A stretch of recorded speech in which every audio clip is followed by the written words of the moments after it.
Tell them your sponge story. At the Hyatt, as you may remember, they give you the sponge and they give you a loofah, right? Well, I've had my sponge the whole time, so I was like, I'm just gonna throw it. I'm gonna throw it away, and they're gonna give me another sponge. They haven't given me another sponge, so I saw the housekeeper in the hallway on the way out, and I was like, "Hey,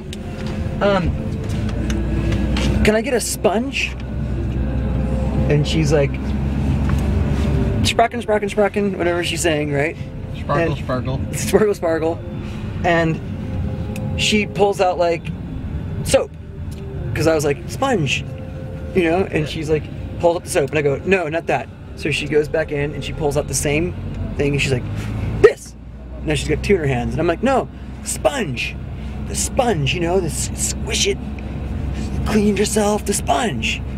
And she's like, she goes in and she pulls out 4 of the soaps, and she's like, "Yeah." And I'm like, "No, sponge, sponge, right? Sponge, spongy, squish, clean your body."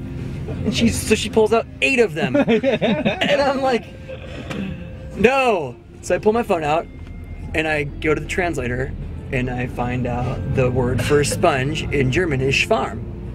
So I'm like, "Schwarm," and she's like, "Oh!"